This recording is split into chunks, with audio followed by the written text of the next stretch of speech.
Hey everybody, I'm Brandy Kelly and I'm a superintendent on a mission to lead with hope. Today my guest is Dan Cox. Dan is currently the superintendent of Rochester School District.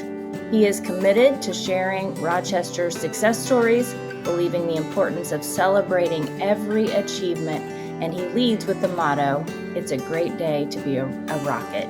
Welcome to the Lead with Hope podcast, Dan. Hey, Brandy, thanks for having me. So we're going to start off like we usually do, and I'm going to turn it over to you to share your story, who you are, why you became an educator. So go ahead. Well, so I'm Dan Cox. I'm a husband, I'm a father, son, brother, friend, obstacle course racer, ultramarathon runner, endurance athlete. I'm a superintendent of schools, and I like to say, that's what I do, but it's not who I am. But I sure do love doing it. I am in my 16th year as a school superintendent, and I proudly serve right now at Rochester 3A, where it is a great day to be a rocket.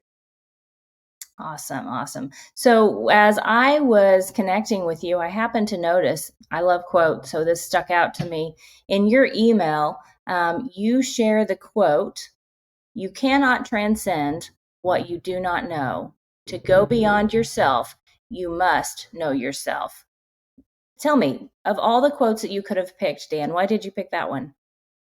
I think when I started in education, I'm in going into 26 years in education, and I think 24 of those have been spent in some form of administration, and of course, so many years in the superintendency, and there's a lot of challenges with that, and early on, my own personal mission was continuous improvement, and I use the Japanese phrase kaizen. Right, it was just easy to remember. You could do a symbol, just continuous improvement, and always get better. Well, always continue to strive to be your best, and as I looked at that, it really came down to you and yourself, and adversity is part of life, and the good times don't last and the bad times don't last. And Mhm. really how you persevere through that is knowing who you are, being comfortable with who you are, but also not being limited, but not being stuck by your own limitations. So I'm a very reflective person.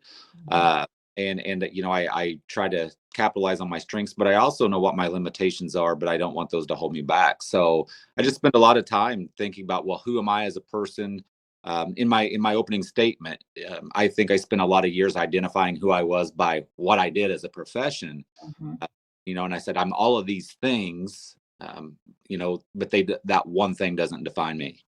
Yeah, that is so well said. And I think that reflective piece is something that we don't always give ourselves the luxury of um, utilizing as a habit. And I do see self reflection as a habit. I'll shout out to a colleague of ours, Dan Stecken, who this summer the Stress Leaders Retreat, which was really awesome. I had the pleasure of speaking there, and one of the keynotes, and he was a photographer, and I'm like, well, how's a photographer going to do a keynote in this? And he talked about the power of a self portrait, which went right into this, know thyself. And he said, you should always have a current self portrait of yourself hanging so you can see who you are and what you're about at that point in time in your life. He said, never underestimate the power of your own self portrait. You're really your picture of yourself, but also who you are as a person at that time. And it was just such a powerful message that he shared, and that really resonated with me as well, because we do change who we are with each season of our lives. Yeah, definitely. If we're not growing and evolving, it's not a positive. But um, I had the opportunity, virtually anyway, to meet Dan the other day. He is um, doing, I think, some work with Darren Peppard, who is the publisher that I'm working with on the Lead with Hope book. So I've been following him on social media, and he's doing some amazing work. So with the stress leaders, I know you guys did that over the summer. Do you have plans to continue to do those retreats? There is going to be another one in June. He just reached out to some of the speakers from last year, asked if we'd like to come back, and of course, I was thrilled to Yeah. go back. So yeah, I think Dan will be putting that out very soon about going in June, and I would highly recommend it. as when I went to that retreat, and I had the pleasure and honor of speaking there, but also I got to be a participant in that retreat. And I've been in this business for a long time, and I didn't know quite what to expect. And he really took a risk and took a shot here to make a difference. It Mhm. was one of the more powerful experiences I had, and it was a mix of all people there. It was probably about 20-25 people that went to that retreat. And it was just an incredible time and one of the more powerful experiences I've had. So really a big shout out to Dan, and I'm excited to be able to go back next year. Yeah, that's awesome. I'm glad to hear that he is doing that again, and I hope to be able to join in June as well. Now, I believe it was yesterday, I was at a superintendent's meeting, and one of the speakers said something to me that kind of struck a nerve.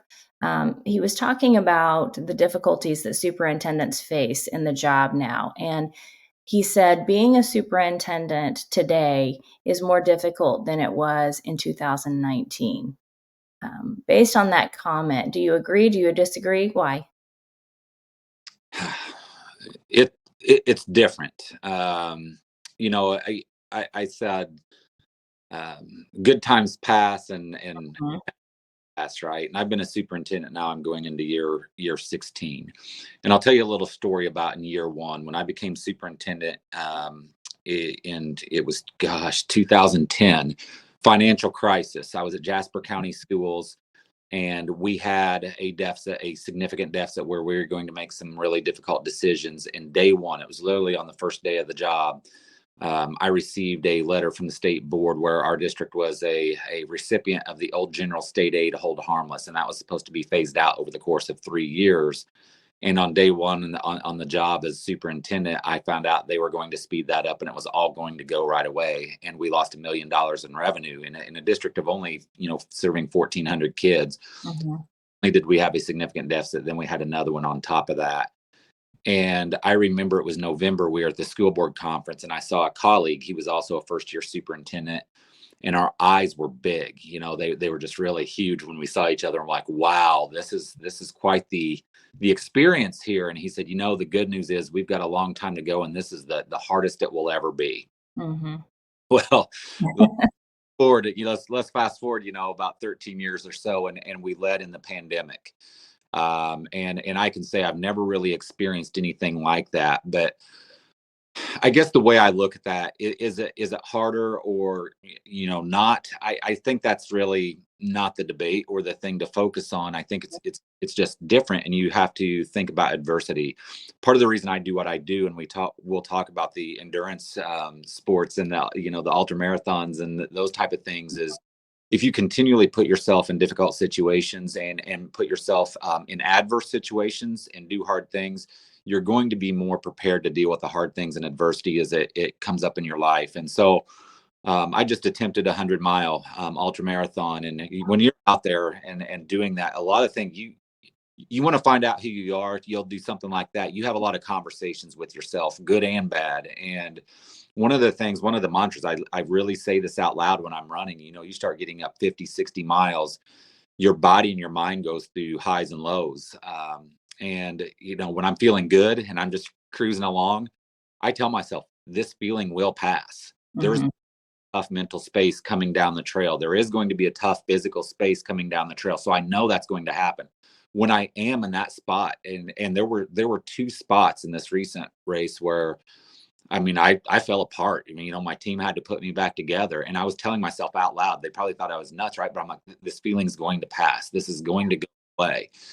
And that really translates into where we are as the superintendency. And I think the other piece, when I look at my career or my personal life, when I have gotten better, when I have taken a step of growth, whether it's been mentally, spiritually, physically, it's been when things are hard. Criticism is necessary. When everything's going my way, I don't necessarily. You may not be quite as sharp, but when people um, offer you criticism, as long as it's constructive, right? Or when you're in adverse situations, you typically experience some growth and personal development if you look at it that way. So, is the superintendency hard? It sure is. The national average right now is less than 3 years of people spending time in that profession, or less than five, I think, in a particular job, less than three now, which has dropped significantly.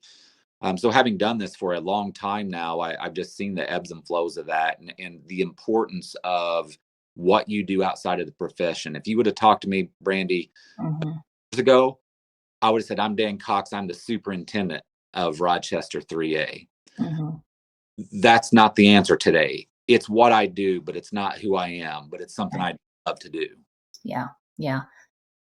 Do you think being a superintendent with 16 years experience, do you think that it's essential for you to, like you said earlier, the power of a self-portrait was one of the keynotes at the Stress Leaders Retreat. You have to lead out of your values. And in order to lead out of your values, like you said before, that self reflection piece, and just continually looking at who am I? What am I doing? Am I being true to myself? And then, like you said, growing, becoming. I don't think we ever arrive. If we arrive, we're probably dead. I think we have to have that mindset of becoming, but in my mind, and of course, I don't have the experience under my belt that you do. I'm going into year 3. Um, what's worked for me is just knowing what I value and leading out of my values. It goes back to what we talked about at the beginning of this, knowing yourself, right? Knowing Mhm. who you are, Right. what you're about, and certainly leading out of your values, and Mhm. being able to learn, and it's just that outlook. If you intentionally put yourself in difficult and uncomfortable and adverse situations, you're going to be more comfortable at dealing with that, because I mean that's the name of the game in our professions. But we could be speaking to anybody, we could be speaking to any profession, Mhm. quite frankly, outside of your profession in your life. Adversity and difficult situations are a part of life. How are you going to respond to those things? And you're certainly right, knowing who you are as a person, knowing what your values are, um, Mhm. to grow and strengthen your values, and what your habits and your discipline have within those are critically important. Yeah, and that's for me why I came up with that framework of lead with hope is because, leading out of my values, um, I'm a very sequential thinker. So I kind of wanted a framework or a system of that self efficacy. And for my lead with hope system of self efficacy, H stands for habits, excuse me, O for optimistic outlook, P for passion, purpose, and perseverance, and E stands for excellence. So, for you, Dan, this morning, which one of those resonate most with you and why? Well, first, I love this. When Mhm. you sent that to me, and I saw, I just absolutely loved it. But it fits with, what some of my ethos are, right? Which we get more in depth to. But one of the things, and I'll get to the one that resonates most. But when I was just jotting little notes down about this, and I looked at like what hope was for you, Yeah. I looked at the H for habits, and it's the discipline. It's doing the hard things. It's changing the nature of your relationships with things in your life, which I'll speak to. Optimistic outlook. When I'm running, but quite frankly, when I'm doing anything that's hard, I just hit one foot in front of the other. Mhm. I got asked the other day, they're like, how on earth do you run 50, 60, 80? How do you do that? How do you run 80 miles? One step at a time, one foot in front of the other. I don't think of it that way. I think of it, the next aid station 6 miles away. And that's how I approach life too. And then your passion, purpose, perseverance is knowing your why. And then excellence, of course, is just always doing your personal best, and striving to be your best in every area of your life. But to your question, it starts with habits. It starts Mhm. me. What's been most transformational for me, has been the habits, and how I've focused on the habits in my life is changing the nature of my relationship with positive and negative things in my life. If you would have known, if we, 3 years ago, 4 years ago, I was 100 pounds heavier. I've lost over 100 pounds. I was not dealing with the stress of the pandemic very well, and leading within the pandemic. I had I was stress eating. My physical activity was not where it needed to be.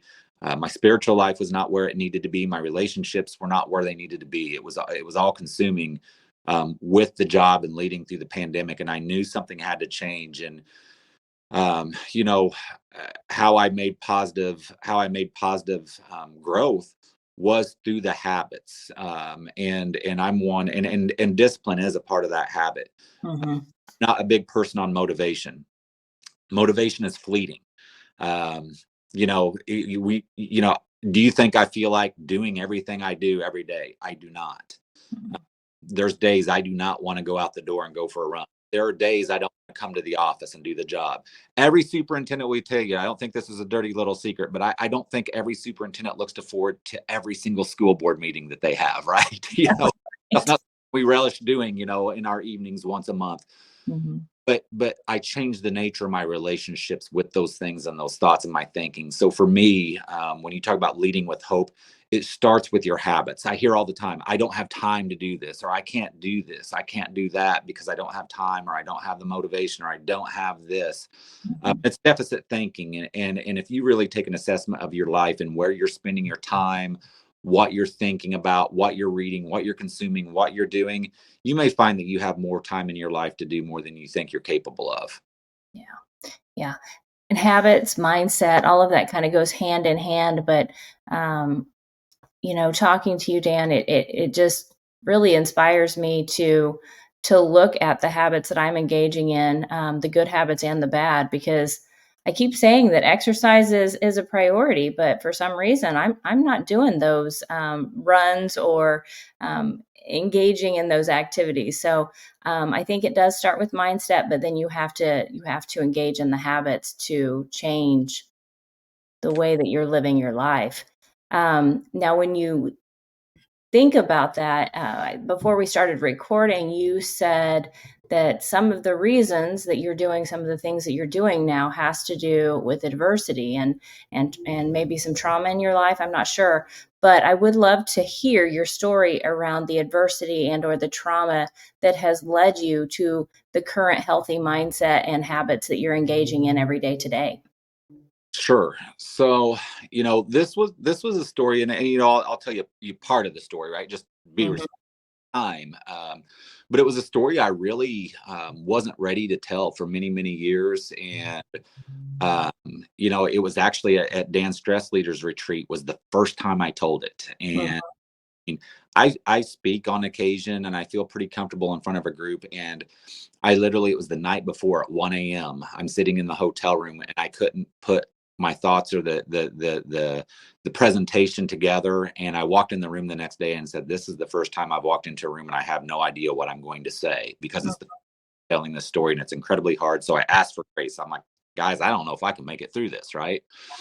And so it starts back. It literally starts back, and I'll make this part of the story short because it's not the most important part. But when I was in my early 20s, I had a surgery where there was a benign pheoparaganglioma removed from my aortic artery. Right, doctors didn't really know what it was. They're like, "Hey, you're all good. We got this thing out of here. Get out of here." So I just moved on with life. Didn't think much about it. I mean, it was scary, but at the end of the day, it was fine. Fast forward about 5 or 6 years, my father had some serious medical issues. He'd had a stroke. He had uncontrollable high blood pressure, had a kidney removed. He was in Mayo Clinic, and they accidentally found the exact same tumor on his aortic artery, looked the exact same, Mhm. and found that we have within our family a genetic, disorder, if you will, that causes these to run in the family. And it was the first one that was ever found. Like we were the first family to ever find this. So Mayo Clinic, of course, loved it. Mhm. I'd love to say, oh yeah, I handled that well, but I didn't, quite frankly. I kind of just buried it and ignored it. And like this isn't happening, and the doctors were like, you need to get genetic testing, you need to get your family, your children genetic tested, you need to do this and this and this and this. I'm like, just leave me alone. And I really buried myself in work for many years. And I would come back to it and do the things I was supposed to do. And then there was times I wouldn't. Then we fast forward to the pandemic. And I will tell you, we talk about the pandemic and how difficult that was and how adverse it was. And it was. But I will also tell you, through that adversity led to the biggest transformations and loss in my life, personally, professionally.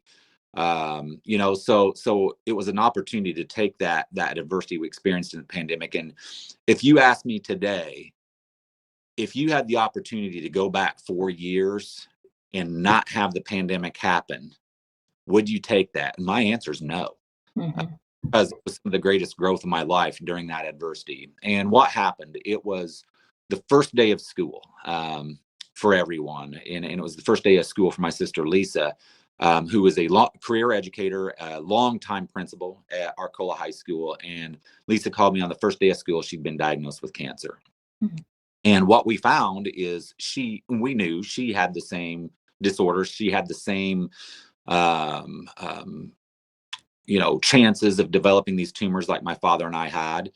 And she had, done what a lot of us as educators had done, put her schools and her children first and didn't continue to do the tests. And she did develop one of these. The only difference between hers and my father's is hers was not benign. It was cancer. It was not good, right? The pandemic probably, it allowed her to have a quality end of life. She was able to lead as a principal in her final year because that was her retirement year. The first day of school she was to retire. But being able to work remotely allowed her to get the treatment she needed to do. She was able to retire. She was then able to have, a year in retirement to be able to have some really good experiences with her family. And, she had told me, don't ever put the job first. Don't put things you're supposed to do for yourself physically. Don't do some things. Don't miss out on your family. Mm-hmm. So, here's what was happening. So it's two parts of the story because I kind of started this with the beginning and the end in mind. Mm-hmm. But also before this even happens, that I've got to do some things differently. So I was starting down my fitness journey. And I mean, Brandy, I'm running I ran 5 ultramarathons this summer. Right. Wow. 4 years ago, I couldn't run for 2 minutes. Mm-hmm. And like, hey, I want to exercise or I want to do this. And it doesn't matter what you do. I tell people, you don't have to do what I do. No, most people that have any sanity aren't going to go run ultra marathons, right? I'm not expecting people to do that. It might be exercise. It might be writing a book. It might be finishing a project. Mm-hmm. The best way to kill procrastination, just start. Yeah. People said, how are you running ultra marathons when you couldn't run 2 minutes? I just started. I put my shoes by my bed. My wife thought I was nuts. I would put my shoes by my bed when I got up in the morning. The first thing I did is I would put my shoes on and I would walk out the door. I would run for 2 minutes and I would walk. I had to swallow my ego. I went to places where I felt embarrassed because I was not, I was coming in at the back of the pack, those type of things. And I just swallowed my ego. So I was going down this fitness journey, right? And doing some things. Well, when I saw Lisa battling, when it got really tough and she was battling cancer, I said, I want to do something hard that's going to suck. I was not a runner at that time. I was doing HIIT workouts and I was getting into the obstacle course racing and that type of stuff and the Tough Mudders. And, I said, at that time, I guess what I was doing was you can do more than you think you're capable of. Do hard things. Right. Start before you're ready, because if you wait until you're ready, you're never going to do anything. Well, it's not the right time. I'm going to write that book. How many times, Brandy, did you tell yourself, well, I'm going to write this book when it's the right time? Oh, yeah. It's never the right time. No. It's never the right time to start exercising. I hear it from young parents. Well, I'm going to wait till my kids are older. Well, I got news for you. I've got older kids. It's not great when they're older either, right? So sign up before you're ready. Always have something on your calendar. You're capable of doing more than you think you are. Get comfortable being uncomfortable and just start that thing. So that's what I was doing in the obstacle course racing world. And I said, I'm going to do something that makes me uncomfortable and I'm going to make it public. I'm going to run a marathon. And my friends that were runners like, Dan, you're not a runner. You're not a runner. Don't do that. And they said, run a half marathon. And it's still hard. People think it's cool, blah, blah, blah, blah. So that's what I did. I signed up for the Hoka Marathon in Chicago in May. I still run it every May. It's on Rochester's graduation day. So I literally go to Chicago, run a half marathon Sunday morning at 7 a.m, jump in my truck and drive home on Sunday because our graduations are on Sunday afternoons and lead graduation after running the half marathon. Wow.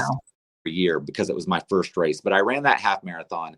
Lisa never made it to that half marathon. She passed on, and so that's become a very special race for me and a very sentimental race for me. Mm-hmm.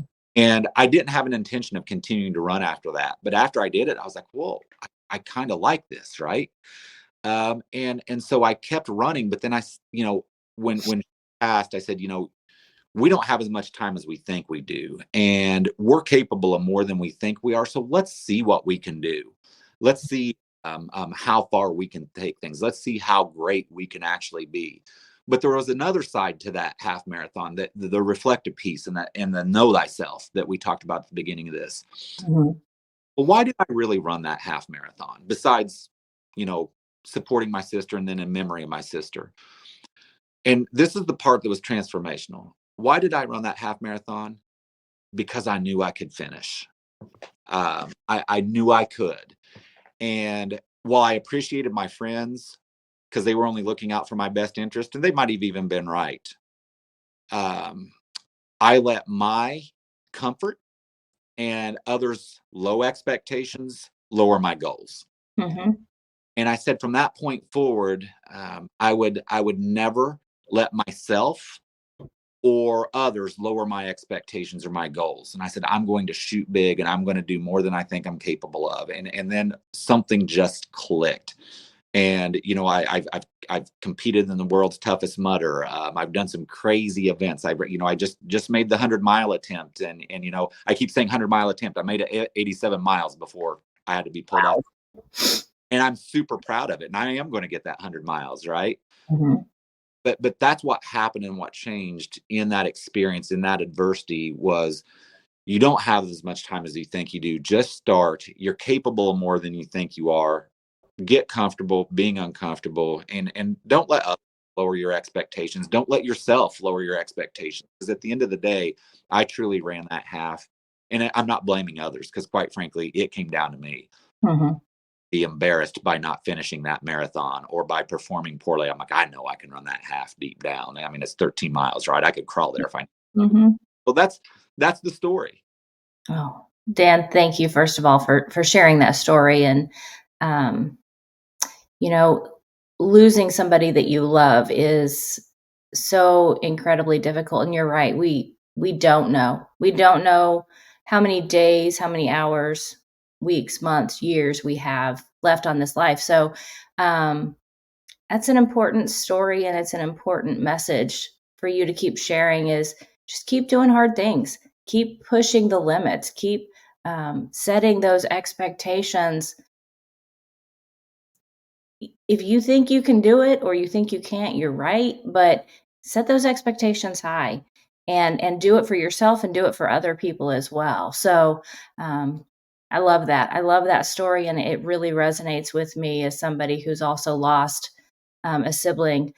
And there's nothing like it. I mean, you don't expect to go to your siblings, funeral.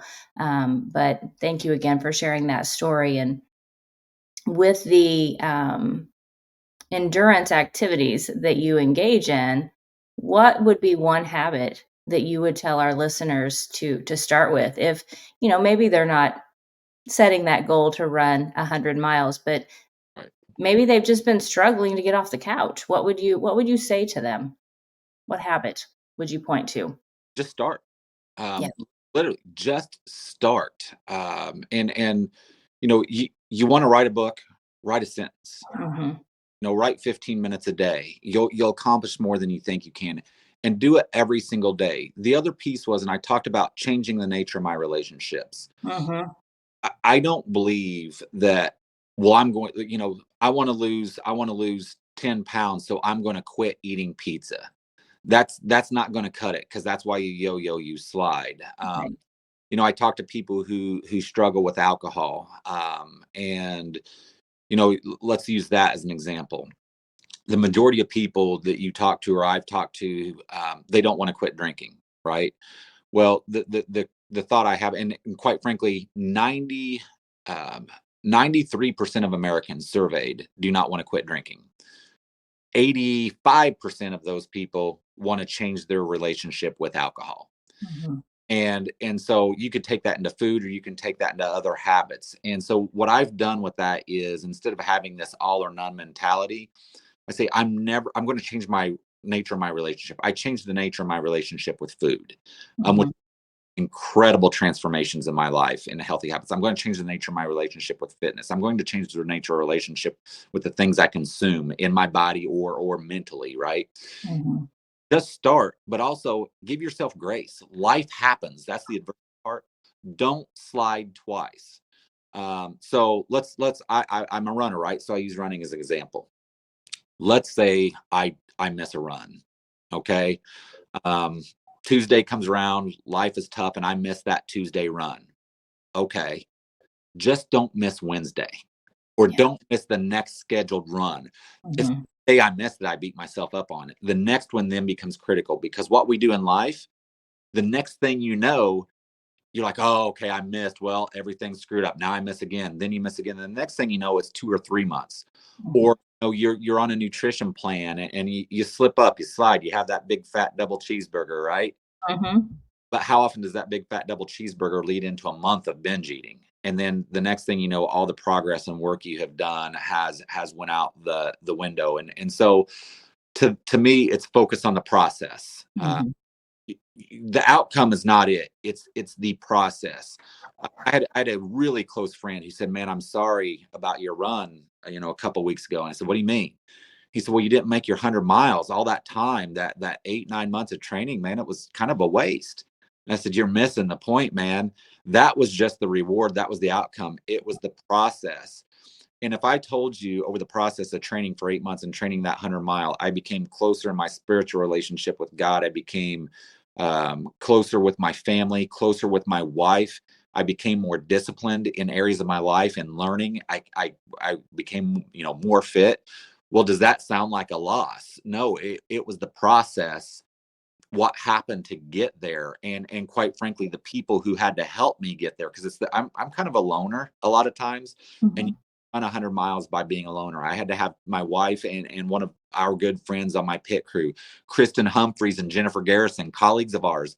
They Mhm. stopped what they were doing and drove down to help crew me or help pace me the last 50 miles for nothing. They got nothing out of it, which was incredibly humbling when you had to rely on people like that to help, for nothing more than to help you achieve a goal. So to that, and I know that's a long answer, but I'm really passionate about it, as you can tell, is you really have to be disciplined, and change the nature of your relationship with your habits. Give yourself grace, but don't slide 2 days in a row.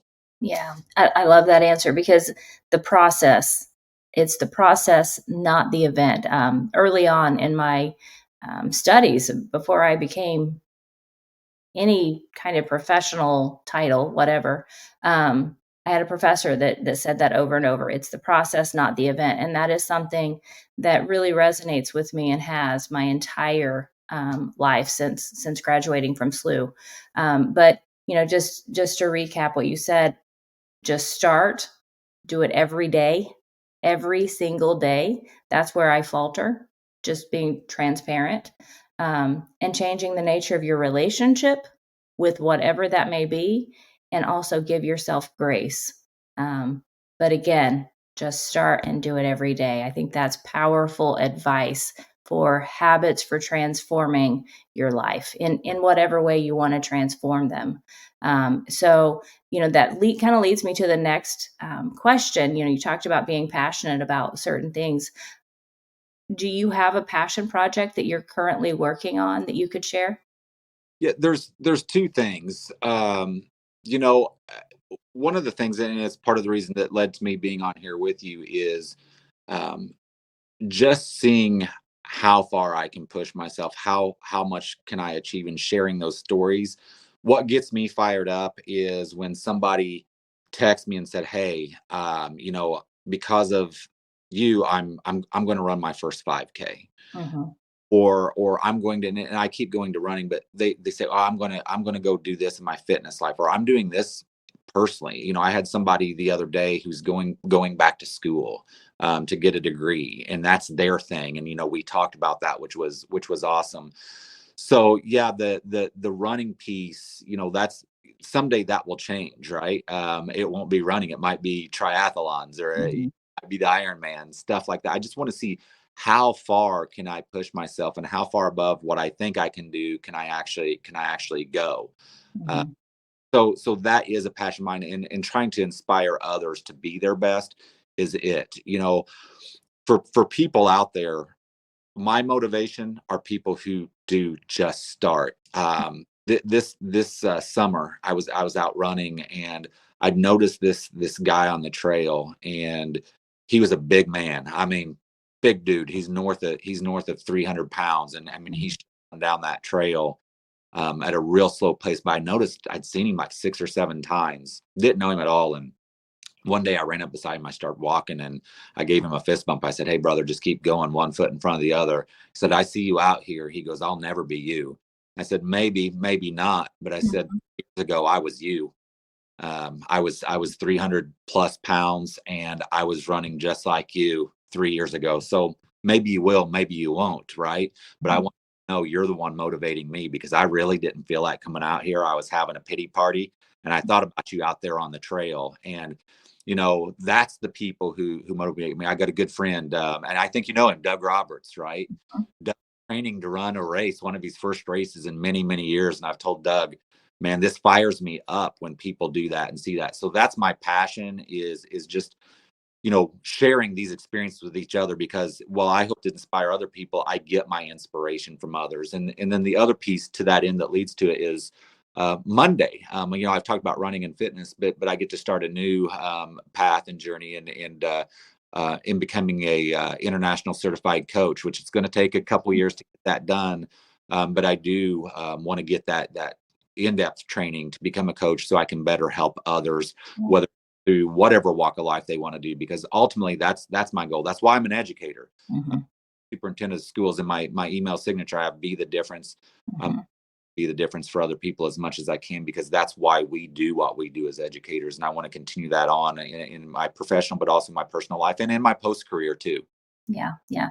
And Dan, I will tell you, you are an inspiration to me. And, I think sometimes when people see us in the big chair in the superintendency, whatever the role is, it may be, you may be a CEO, you may be whatever. Um, they don't see you necessarily as anything more than a one-dimensional person. And I think your story today, you shared it with vulnerability, you shared it with authenticity, and you shared it in such a way that you are giving hope, you are providing inspiration, and through your coaching, I am confident that you will be able to empower people to be their best selves moving forward. So, thank you for coming on the show today. As we wrap up, can you share with the listeners how they would get in touch with you? Sure. You can find me on social media, LinkedIn, Instagram, and Twitter are the main things. It's Dan_Cox on Twitter.